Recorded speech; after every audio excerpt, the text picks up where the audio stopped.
महाराष्ट्राचं आराध्य दैवत छत्रपती शिवरायांच्या प्रतिमेचं पूजन आजच्या कार्यक्रमाचे प्रमुख पाहुणे मान्य ॲडव्होकेट सौरभ तामणकर सर, मान्य श्री देवानंद शिंदे सर, शिवाई बालक मंदिर शालेय समितीचे अध्यक्ष माझ्या भाषणाला सुरुवात करण्यापूर्वी त्या मुलाचं मला फार विशेष वाटतंय सर. हा जो मुलगा सर्वांसाठी स्काउट क्लबची ऑर्डर देतो, मला वाटतं असा आपण सगळ्यांनी ऑर्डर देऊया स्काउट क्लब, आपण त्याच्यासाठी क्लब करूया. स्काउट क्लब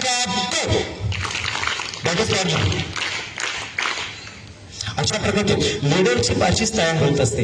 लिडरशिप जी असते ना ती कुठे शिकवली जात नाही, ती आपोआप तयार होते आणि ती तयार होण्यामध्ये सगळ्यात मोठा हात जो असतो तो शाळेचा असतो. आणि म्हणून शिवाई बालक मंदिरचं मला खरोखर अप्रूप असतं. मी ज्यावेळेस आता माझा प्रवेश केला त्याच वेळेस मी सरांशी बोललो की शिवाई बालक मंदिरचा आणि माझा फार जुना संबंध आहे, ते मी पुढच्या माझ्या भाषणात सांगणार आहेच. पण त्यापुढे पुन्हा एकदा उपस्थित सर्व पालकांचे मी इथे आभार मानेल, अभिनंदनही करेल की तुम्ही आजच्या ह्या कार्यक्रमाला इथे उपस्थित आहात. तुम्ही सगळेजण आता सध्या जीवन सत्राचा आस्वाद घेत आहात. तुम्हाला ऊन मिळतंय, आम्ही इकडे अनलकी आहोत, आम्ही नशिबात नाही आहेत, कारण आम्ही सध्या जीवन सत्रामध्ये नाही आहेत. मला असं वाटतं की मी सुद्धा तिथे येऊन बसावं, जेणेकरून मला पण जरा काहीतरी एनर्जी येईल. लक्षात ठेवा, हे सकाळचं कोवळं ऊन आहे, त्याचा आस्वाद घ्या. डोळ्यावर तुमच्या ऊन येतं, डोळ्याला सुद्धा जीवनसत्व मिळतात, पूर्ण शरीराला मिळतात. त्यामुळे आय थिंक पालकांसाठी तू एक ऑर्डर देशील का स्काउट क्लब, त्या सगळ्या पालकांसाठी.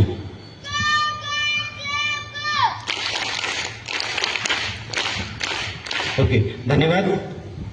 ज्या राजाच्या जन्मोत्सव साजरा करण्यासाठी आपण इथे जन्मलो आहोत ते स्वराज्य जननी राजमाता राजमाता जिजाऊ, स्वराज्याचे रक्षक Chhatrapati Sambhaji Maharaj. Dreams will come true, follow your dreams. आजच्या संपूर्ण देशाला, या पूर्ण देशातील प्रत्येक तरुणाला ज्या व्यक्तीने सल्ला दिला, स्वप्न बघा, ते आपले दिवंगत राष्ट्रपती डॉक्टर APJ अब्दुल कलाम, महामानव डॉक्टर बाबासाहेब आंबेडकर, या शाळेचे संस्थापक कैलासवासी ठोसर सर, ठोसर मॅडम. आणि माझ्या व्यक्तिगत आयुष्यात माझ्यावर सर्वात जास्त प्रभाव असणारे माझे वडील कैलासवासी हबप जनार्दन धर्माजी शिंदे उर्फ गोरबा काका. मुरबाड तालुक्यामध्ये त्यांचं चांगलं नाव होतं, आताही आहे. या सर्वांच्या स्मृतींना अभिवादन करून मी माझ्या पण ज्यावेळेस शिवाजी महाराजांविषयी बोलायला सुरुवात होतो त्यावेळेस आपल्याला सर्वात प्रथम जर काय आठवत असेल तर ते 1645 साली त्यांनी घेतलेली स्वराज्याची शपथ. लक्षात ठेवा, 1645, 1630 मध्ये महाराजांचा जन्म झाला आणि 1645 साली त्यांनी काय केलेली इथे शपथ घेतलेली आहे. म्हणजे वयाचं अवघड 15 वर्ष, वयाचं 15 वर्ष म्हणजे 9वी आणि 10वीचा मुलगा. तुम्हाला सर्वांना माहिती आहे 9वी आणि 10वीची मुलं सध्या काय करतात, बऱ्यापैकी त्यांची मजा असते. आजकाल तर मोबाईल असल्यामुळे रात्रभर मोबाईल घेऊन बसतात, परंतु अशा काळामध्ये माझा हा जो राजा आहे ना, हा राजा विचार कसा करतो तर त्यांच्या रयतेचा, त्यांच्या जनतेचा. लक्षात ठेवा, 15 वर्षामध्ये ऍक्च्युली त्या काळामध्ये सुद्धा 15 वर्ष वय म्हटलं तरी मानसिकता तीच होती. कारण राजांच्या काळामध्ये इतर जे सरदार होते त्या सरदारांची मुलंही होती ना त्या काळात, त्या वयाची, ती सुद्धा 14 वर्षाची 15 वर्षाची असतीलच. परंतु त्या काळामध्ये माझ्या राजाने विचार कसला केलाय तर माझ्या जनतेला सुखी करण्याचा. माझ्या राजाने विचार केलेला आहे की माझ्या हा काळात असतो तर ती तक्रार करण्याचा आपल्याला अधिकारही नव्हता. आणि मग ही शपथ घेतल्यानंतर बघा 1645 ची शपथ घेतल्यानंतर राजे कुठेच थांबलेले नाही. त्यांनी एका मागोमाग काय केले, गड जिंकलेले आहेत. पण बघा हा सर्व इतिहास तुम्हाला माहिती आहे, मी तुम्हाला कोणत्याही प्रकारचा इतिहास इथे सांगणार नाहीये. आजकाल सध्या खरी गरज आहे ती जो काही इतिहास आहे, जो काही शिवाजी महाराजांचा इतिहास आहे, त्या शिवाजी महाराजांच्या इतिहासामधून आपल्याला बरंच काही शिकण्याची गरज आहे. सगळ्या शिवाजी महाराजांचा इतिहास हा सगळ्या मुलांना माहिती आहे. आपण पालक आता सगळेजण आय थिंक सध्या प्रयास करत आहोत. आपण इयत्ता 4थीमध्ये शिवाजी महाराजांचा इतिहास शिकलेलो आहोत. त्याच्यानंतर संपूर्ण जे आयुष्य ते आपण शिव इतिहास ऐकलेला आहे. परंतु ही जी मुलं आहेत ह्या मुलांना सगळा इतिहास माहिती आहे, पण तो आज सध्या गरज आहे की आपण त्या इतिहासामधून आपल्या मुलांना काय देतो. लक्षात ठेवा, ज्यावेळेस जिजाऊ माँसाहेब शिवाजी महाराजांना गोष्ट सांगायच्या लहानपणी, सर्वांना शिवाजी महाराजांचा तो इतिहास माहिती की लहान असताना शिवाजी महाराजांना जिजाऊ महासाहेब गोष्ट सांगायच्या. मग मला सांगा रे, शिवाजी महाराजांनी कधी मस्ती केली नसेल का त्यांच्या बालपणी? फक्त माझा प्रश्न, शिवाजी महाराजांनी त्यांच्या बालपणी मस्ती केली असेल का? येस ऑर नो सांगा. येस, बरोबर आहे, कारण ते बालपण होतं ना. आता सुद्धा मी पाहतो इथे अनेक मुलं, काही मुलं एकमेकाला चिमटी घेत आहेत, काही मुलं एकमेकावर खडा मारतायत, कोण तिकडनं याला आवाज देतो. दिस इज व्हेरी कॉमन, याच्यामध्ये काहीही गैर नाहीये. हे जे वय असतं हे वयच असं असतं. परंतु या वयामध्ये सगळ्यात महत्वाच्या भूमिका ज्या असतात त्या दोन व्यक्तींच्या असतात. एक असतात शिक्षक आणि दुसरे असतात पालक. आणि म्हणून इथे तुम्ही जे पालक आला त्या पालकाचं मला खरोखर अप्रूप वाटतं की तुम्ही इथे आलेला आहात. ठीक आहे. सो अशा काळामध्ये ज्यावेळेस शिवाजी महाराज लहान होते, या काळामध्ये शिवाजी महाराजांना त्यांच्या मातेने जिजाऊ माँसाहेबांनी अनेक प्रकारच्या गोष्टी सांगितल्या. त्यांनी फक्त आणि फक्त श्रीराम, श्रीकृष्ण किंवा अभिमन्यू यांच्या गोष्टी सांगितलेल्या नसतील, तर त्यांनी त्यांचा जो इतिहास जो आहे, त्यांच्या फॅमिलीचा इतिहास तोही सांगितला असेल. फॉर एक्झाम्पल, जिजाऊ महासाहेब जे होते, जिजाऊ महासाहेबांच्या वडिलांचं नाव होतं लखुजीराव जाधव, की जे निजामशाहीमध्ये फार मोठे सरदार होते. त्यानंतर शिवाजी राजांचे जे आजोबा होते ते मालोजीराजे भोसले, त्यांना सुद्धा निजामशाहीमध्ये फार मोठं नाव होतं. त्यांचं सुद्धा निजामशाहीमध्ये फार मोठं नाव होतं. शहाजीराजे स्वतः निजामशाहीमध्ये, आदिलशाहीमध्ये त्यांनी मोठ्या सरदारकीवर काम केलेले. मग ज्यावेळी बाल शिवाजी माँसाहेबांकडे यायचे त्यावेळेस माँसाहेब त्यांना तो संपूर्ण इतिहास सांगायचे की बघ, आपण जे आहोत आपण एक फार मोठ्या फॅमिलीमध्ये आहोत, आपण फार मोठ्या कुटुंबामधून आहोत आणि या कुटुंबाचं कार्य आहे जनतेला खुश ठेवणं. शहाजी राजांनी सुद्धा मोगलशाही आणि आदिलशाही ही एकत्र आल्यामुळे शहाजी राजांना तिथे सक्सेस, त्यांना यश असं मिळालं होतं. मग ह्या ज्या लहानपणीच्या ज्या कथा होत्या, ह्या लहानपणीच्या कथांचा महाराजांवर फार मोठा परिणाम झालेला आहे, त्यांच्यावर फार चांगले संस्कार झाले. त्यावेळेस शिवाजी महाराजांना एकूण जवळजवळ 23 गड किल्ले आणि दुसरी एक त्याच्यामध्ये अट होती की शिवाजी महाराजांनी आग्र्याला औरंगजेब जे आहेत, मोगल बादशाह औरंगजेब, त्यांच्या भेटीला जायचं, हे त्या अटीमध्ये होतं. आणि त्या अटीनुसार शिवाजी राजे औरंगजेबाला भेटायला कुठे गेलेले आहेत? आग्र्याला गेलेले. आणि आग्र्याला गेल्यानंतर महाराजांना फार वाईट अनुभव येतो. कदाचित त्यावेळी महाराजांना जे काही इथे बघा, सगळी मुलं कशी अशी लाईनमध्ये बसलेली आहेत, बरोबर आहे. त्यावेळेस महाराजांना परपदी आपण म्हणतो की ना, मुद्दामून महाराजांचा तिथे अपमान करण्यात आलेला आहे. इथे तामणकर सरांनी एक उदाहरण दिलं की ज्यावेळेस राज्याभिषेक होतो त्यावेळेस राज्याभिषेक वेळेस तो हेनरी ऑक्सिजन जो इंग्रजांचा, ब्रिटिशांचा जो प्रतिनिधी असतो, तो महाराजांसमोर असं टोपी खाली करून काय करतो, महाराजांना सलाम करतोय. तशा प्रकारचा सलाम आमच्या राजांना, औरंगजेबाला करायचा होता, परंतु राजांना ते पटलं नव्हतं. राजांनी तो सलाम जो असतो ते सलाम करणं, तो कुर्मिसात करणं त्यावेळेस टाळलं होतं. आणि त्यावेळेस राजे म्हणाले की मला हे शक्य नाहीये, मी कोणासमोर इथे झुकण्यासाठी आलेलो नाहीये. बघा, झुकावं कधी कधी चांगल्या गोष्टीसाठी झुकावं लागतं, परंतु औरंगजेबाचा जो कट होता तो महाराजांना समजला होता की औरंगजेब हा फक्त आणि फक्त संपूर्ण स्वराज्य त्याच्या खाली घेणार, आधिपत्याखाली घेणार होता. आणि त्यामुळे महाराजांनी अशा वेळेस त्याला कोर्निसात न घालता, अशा वेळेस सलाम न करता महाराज तिथून तात्काळ निघून गेलेले. आणि त्यानंतरचा इतिहास तुम्हाला माहिती आहे की महाराजांना जवळजवळ 3 महिने नजर कैदेत ठेवलं होतं. नजर कैद म्हणजे काय? तर सगळं करा, तुम्ही खा, ओके, त्याच्यानंतर तुम्ही आरामात इथे आराम करा, परंतु घराच्या बाहेर पडायचं नाही. मग ही फार मोठी शिक्षा होती. इव्हन आज जरी आपल्याला अशा प्रकारची जर नजरकैद केली ना तर आपल्याला ते शक्य होणार नाही.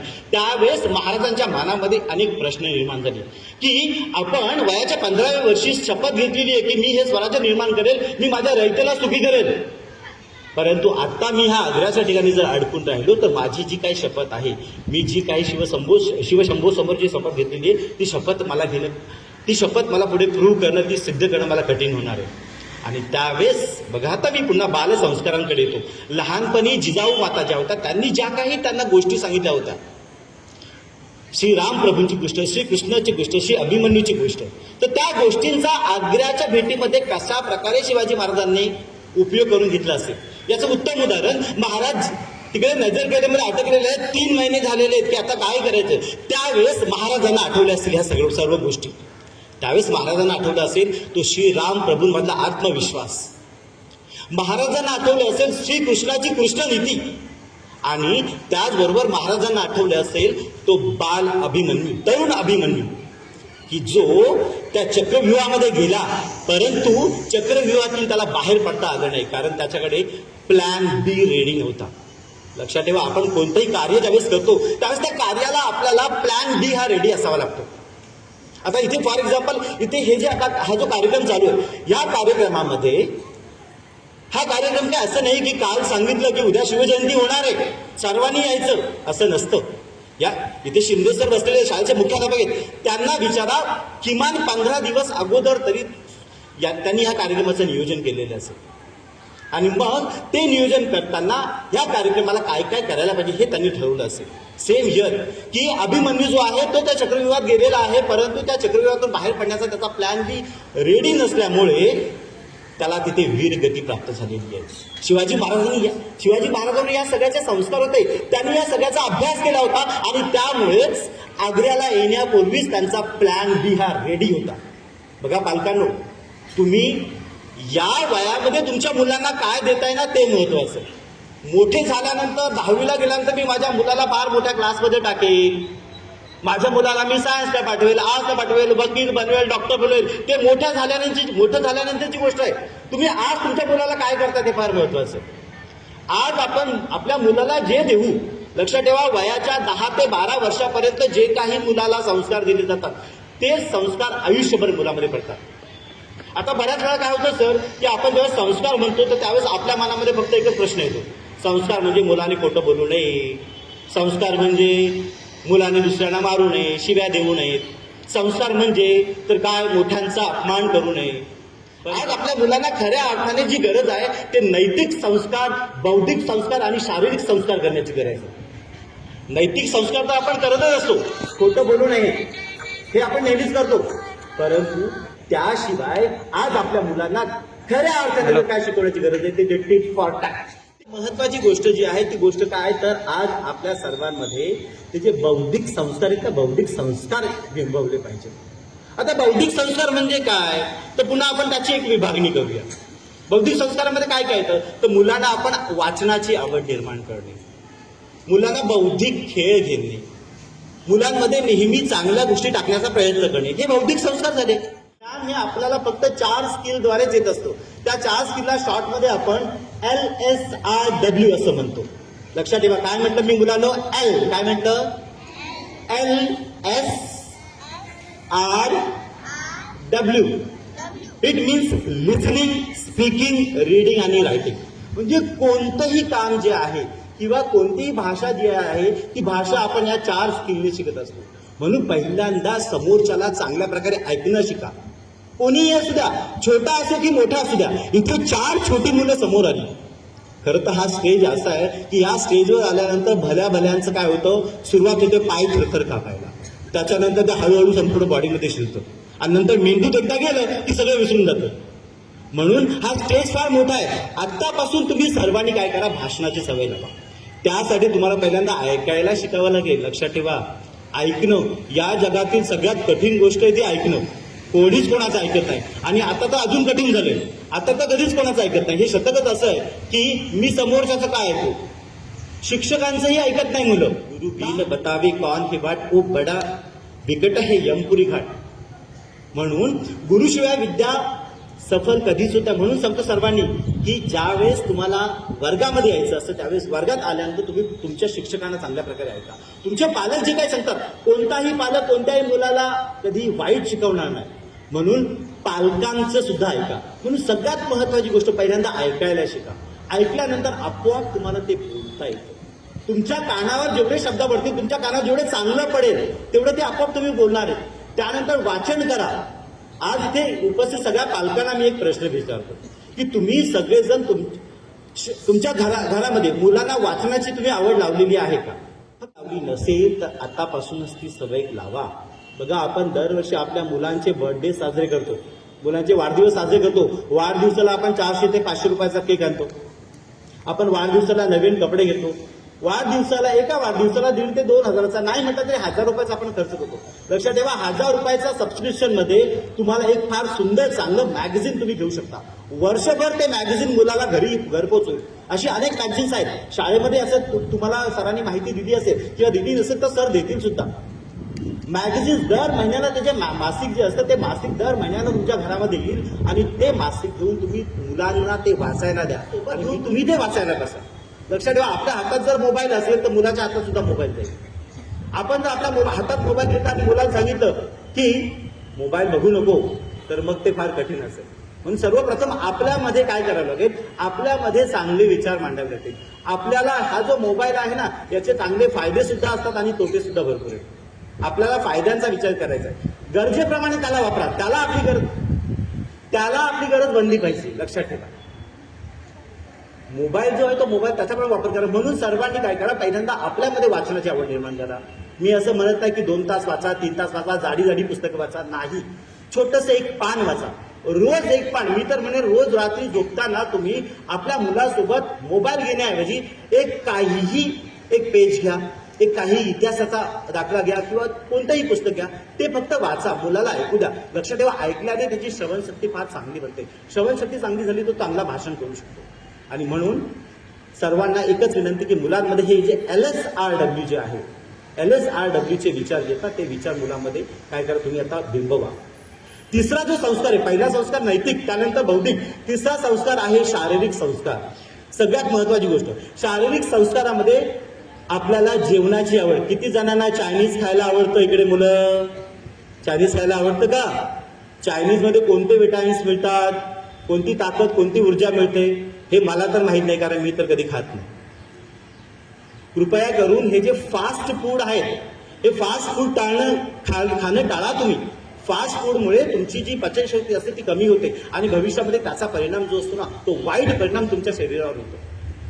शरीरावर परिणाम झाला तर बुद्धीवर सुद्धा होतो. सर, यावर्षी आमच्या शाळेने एक डिसिजन घेतलेले आहे. सर, आमच्या शाळेने शुगर फ्री स्कूल म्हणून आता मागच्या महिन्यात जी SMCची मीटिंग झाली त्या SMCच्या मीटिंगमध्ये नेक्स्ट इयर पासून 2026-27 पासून आमची शाळा ही शुगर फ्री स्कूल असेल.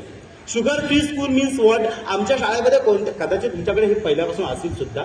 आमच्या शाळेमध्ये दरवर्षी मुलं काय करतात, प्रत्येक वाढदिवसाला चॉकलेट्स घेऊन येतात, चॉकलेट देतात. तर आम्ही नेक्स्ट इयर पासून मुलांना वाढदिवसाला चॉकलेट घेऊन यायला बंदी केलेली आहे. पण वाढदिवस साजरे करायचे. मग वाढदिवस साजरे कसे करायचे? तर मग आपलं बालपण आठवतं. चणे घ्या, शेंगदाणे घ्या, भले ते थोडे द्या किंवा बदाम घ्या. प्रत्येक मुलाला एक बदाम द्या. एक चॉकलेटच्या ऐवजी एक बदाम द्या. तो बदाम नक्कीच तो उपयोगी पडेल. अशा प्रकारचं डिसिजन घेतलेलं आहे. म्हणून आजकाल खाण्याच्या सवयी ज्या आहेत त्या खाण्याच्या सवयी मुलांमध्ये चांगल्या प्रकारे बिंबवणं फार गरजेची गोष्ट आहे.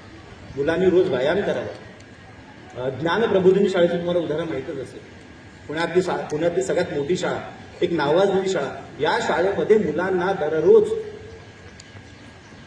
आपण सूर्यनमस्कार, म्हणजे त्या शाळेमध्ये असं आहे की वर्षाच्या शेवटी काही मुलं एका वेळी 2-2 हजार सूर्यनमस्कार करतात एका वेळी. त्यांना सुरुवातीपासून मे महिन्यापासून त्यांची सुरुवात होते त्या मुलांची. आणि म्हणून अशा प्रकारचे संस्कार आहेत ना, ही आता काळाची गरज आहे. महाराजांचं अजून एक दुसरं उदाहरण म्हणजे आज महाराजांचे आपण अनेक गुण शिकतोय, पण महाराजांना दुसरा एक गुण होता संयमीपणा आणि नियोजन. मी एक तुम्हाला शेवटची गोष्ट सांगतो नियोजनाची, की महाराजांचा जो काय राज्याभिषेक होता तो 1674 साली रायगडावर झालेला आहे. आता रायगडावर ज्यावेळेस हा जो राज्याभिषेक झालेला आहे त्यावेळेस तो अनेक जण इथे रायगडाला अनेक जणांनी भेट दिली असेल. रायगड ज्यावेळेस आपण चढतो त्यावेळेस तो रायगड चढणं किती कठीण आहे हे आपल्याला सगळ्यांना माहिती आहे. मग ज्यावेळेस हा जो ब्रिटिशांचा अधिकारी आहे हेनरी ऑक्सिजन, ज्यावेळेस तो रायगड चढून त्या महाद्वाराजवळ जातो, तो महाद्वाराजवळ गेल्यानंतर त्याला एक फार मोठा हत्ती तिथे दिसतो. या हेनरी ऑक्सिजनला काय होतं, आश्चर्याचा धक्का बसतो. त्यांना तो प्रश्न पडला. मग हेनरी ऑक्सिजनने महाराजांना हा प्रश्न विचारला की हे कसं काय शक्य आहे महाराज? बघा, महाराजांचा दूरदृष्टीपणा, महाराजांचं नियोजन याच्यातून आपल्याला शिकायचं आहे. त्यावेळेस महाराजांनी त्याला सांगितलं की 1656च्या दरम्यान ज्यावेळेस मी जावळी खोरं जिंकलं. बघा, महाराजांनी ज्यावेळेस जावळीच्या मोऱ्यांवर ज्यावेळेस अटॅक केला त्यावेळेस 1656 साली त्या जावळीच्या खोऱ्यामध्ये रायरी नावाचा हा जो किल्ला होता, या रायरी नावाच्या किल्ल्यावर महाराजांनी स्वतःची राजधानी स्थापन करायची असं त्यावेळेस ठरवलं होतं. म्हणजे जवळजवळ 18 वर्षापूर्वीच त्यांनी ते ठरवलं होतं. बघा 18 वर्षापूर्वी या राजाने ठरवलं होतं की मी रायरीवर काय करेल, माझा राज्याभिषेक करेल, माझं रायगड काय करेल, आणि त्या रायरी किल्ल्याचं नाव नंतर रायगड ठेवण्यात करेल, की मी या रायगडावर काय करेल, माझा राज्याभिषेक करेल, तिथेच मी माझी राजधानी तयार करेल. आणि त्याच वेळेस त्यांनी हा जो हत्ती होता, हा हत्ती छोटा असताना त्याला तिथे नेलं होतं. हे आहे खरं दूरदृष्टीपणाचं उदाहरण.